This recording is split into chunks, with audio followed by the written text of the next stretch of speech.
Hi everyone, thank you for coming back to my channel. In this video, I'd like to continue to discuss the ley lines in Paris, especially in Notre Dame Cathedral and the SeineRiver. Okay, let's get started. Notre Dame's other dimension. So here you are, sitting on a bench by Notre Dame's main building, trying to figure out. You're looking, ring binder across your lap, at campus maps and diagrams, photographs, and mathematical formula, trying to understand what it all means. You are sitting with Bob Austin, the Holy Cross priest, who has apparently deciphered the code, who now sees the hidden meanings.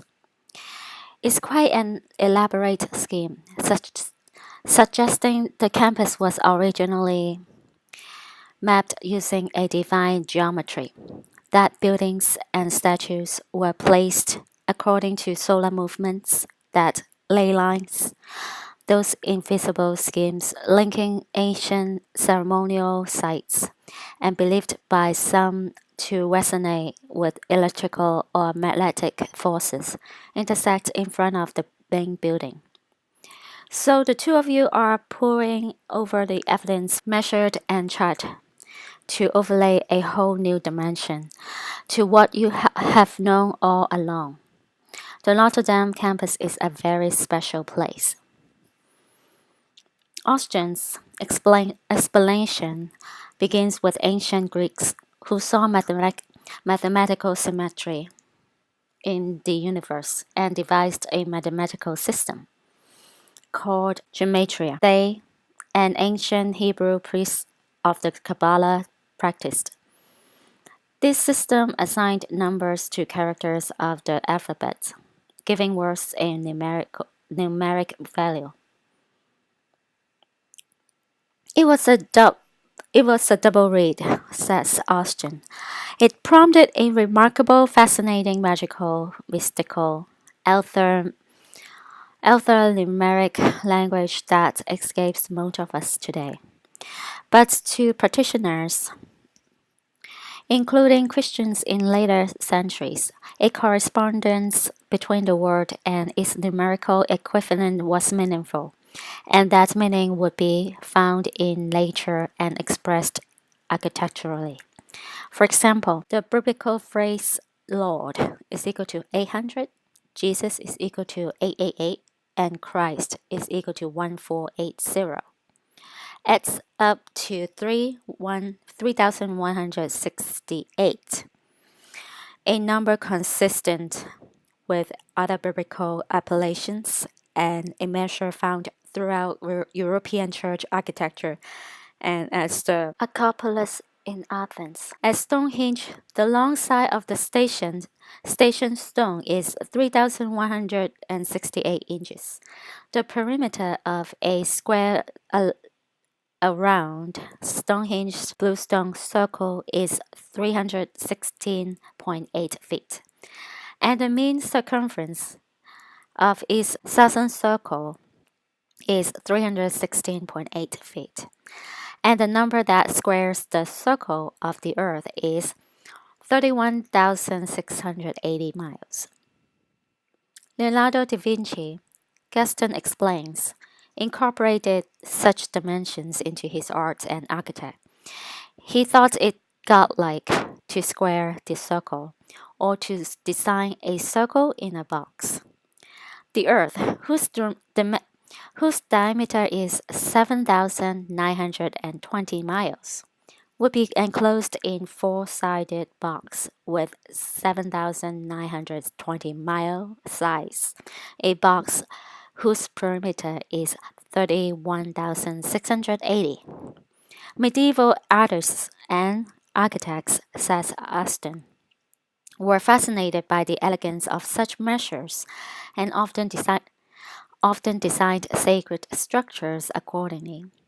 So, too, the original visionaries of Notre Dame, the major buildings during the Sovereign era, he explains, all emulate these medieval sensibilities. The basilica is a study in lunar numbers, while the main building reflects Earth dimensions.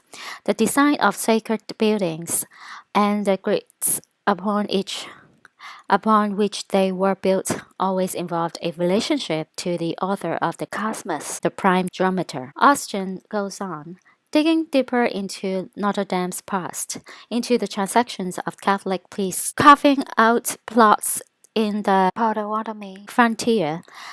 He talks about the missionary priests, Bedon, Dursey, and Putti, and what they knew of magic squares, and the Brittany measure, the Hermetic code, and the sacred canon of proportions, and the deliberately calculated locations, property lines, buildings, and cemeteries at Saint-Marie-de-Lac. One of those priests, Benjamin Marie Petit, grew up near the famous megalithic sites on the Brittany coast. Researchers suggest that these stone alignments, the most famous being Karnak, had astronomical orientations and exhibited Earth energies.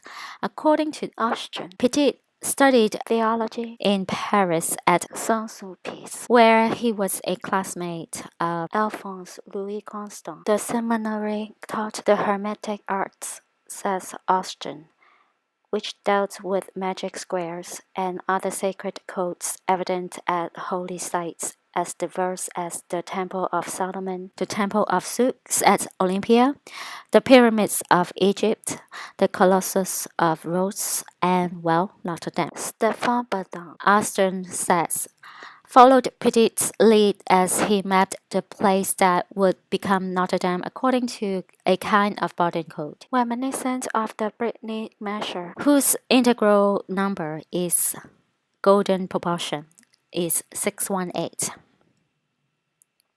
Is it coincidence, he asks, that the stairs descending from Sacred Heart to the grotto reflect a 618 pattern? Or that if you take a GPS measure outside the memorial doorway of Sacred Heart, then divide the latitude by the longitude, you get 618? Or that so many distances of the core campus of its cemeteries measured 3,090, or 5 times 618 feet. Or that Petit's original scheme also locates the energy line or ley line we know today as Notre Dame Avenue. Austin will tell you that by dowsing and swinging a pendulum, he has identified echoes of the Karnak magnetic phenomenon right down Notre Dame Avenue to Cedar Grove Cemetery. The Notre Dame campus, he maintains, is found at the intersection of two powerful ley lines, extending across the American continent and running through cemeteries, Indian mounds, pyramids, and the sacred sites of cultures existing thousands of years ago. On June 21, 1999, Austin discovered something else. At 5:25 a.m., the day of the summer solstice, sunrise cast a shadow from the side minaret onto the exact center of the capstone of Basilica's central bell tower. Further investigations revealed that other campus landmarks matched other significant solar and lunar paths. So I don't have a Facebook account, so please excuse me for the screen got blocked off at the bottom. The Templars built Notre Dame Cathedral in honor of Mary Magdalene, who is personified as the Black Madonna. So many people have been burnt at the stake in front of Notre Dame. The last Grand Master, Jacques de Molay, and countless women accused of being a witch. Still, to this day, we do not know the true figures of how many women are executed. Notre Dame is also the central heart of Paris, being a massive vortex of many interlinking ley lines. known as the point zero. So whatever was happening up above was also happening down below. As we know, this is happening at the start of Holy Week, the moment when Christ entered Jerusalem, knowingly stepping into his initiation. One of the many artifacts housed at the cathedral is the crown of thorns. Thankfully, this is still safe. And so, as we go deeper, beneath the cathedral lay the ruins of a temple of Isis, who had an altar devoted to Jupiter. In Greek mythology, this would have been Zeus; in ancient Egypt, Osiris, the resurrecting god king and the king of resurrection. Towards the end of my lucid dreaming last night, I received these words. By the time Notre Dame is fully restored, the Roman Catholic Church would have fallen into disrepair. My overall feeling is that the sacred feminine that dwells in the land beneath Notre Dame is erupting and surging through all that is false and contained.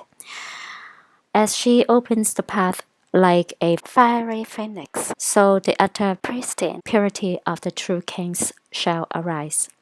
Birthed out of the flames of the feminine, only those who are brave enough to be incinerated by her act of destruction will arise as freshly newborn kings. The Ile de la Cité is an ancient pagan Celtic sacred site that is in the throes of birthing itself.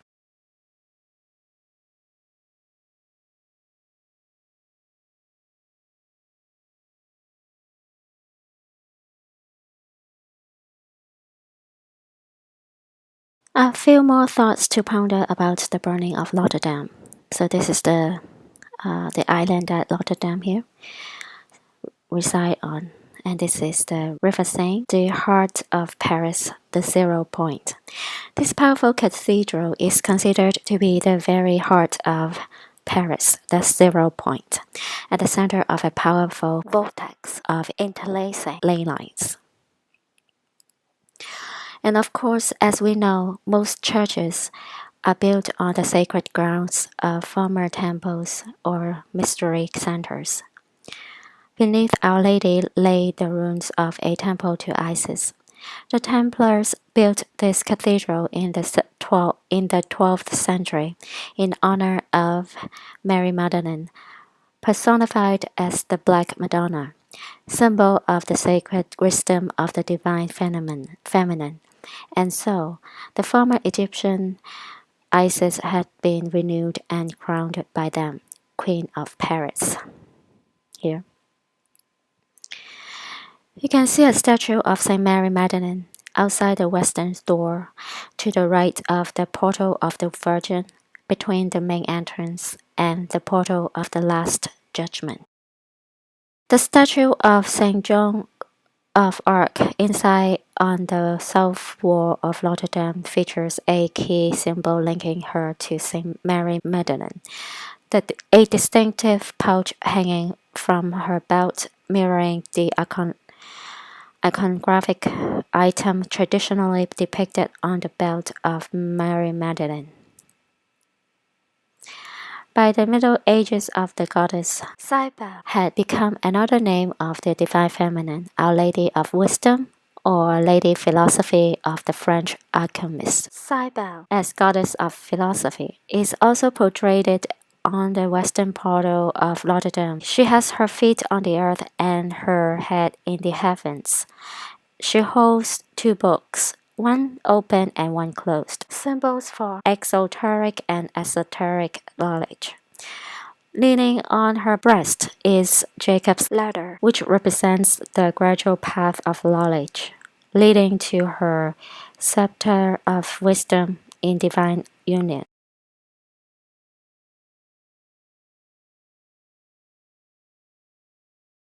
Perhaps with this burning, the point zero of Ile de la Cité, the island that Notre Dame sits on, is in the throes of a fiery rebirthing. Notre Dame Cathedral was built on an ancient site of a temple to Jupiter. Église Saint-Pierre Montmartre was a temple to the god of war Mars, and the order of Jesuits was formed there. The Porte del Montano, Bridgeway for the Soul, where Princess Diana died, was an ancient sacrificial site to the goddess Diana. Plus, if you follow the straight line from the Arc de Triomphe to the Louvre, bring it down just a little, and it takes you to the exact point spot where Jim Morrison died. So many of these monuments glorify war and death that I believe it is no accident that they built them on these powerful ley lines. They want to harness the energy of the lines to magnify what they want in the world, death and war. Also, the Luxor obelisk pretty much marks the site where Marie Antoinette and her husband were guillotined. Like Washington, also Paris has its own ancient Egyptian obelisk situated near the river, in this case, the Seine. But the location of the obelisk at the bank of the Seine River is remarkable. Place de la Concorde, with the Paris obelisk, resides exactly in a bend in the river, where the river starts to run historic parallel to the Louvre Museum. The Seine would cross the X historic exactly at the place of the obelisk, if it hadn't been for the bend in the river. Aesthetically, one could say that the river crosses the path of the sun, albeit not a solstice or equinox sun, but a cross-quarter day sun's sunrise. The esoteric symbolism of the obelisks crossing the river due to their inherent alignments are therefore similar for both Washington and Paris.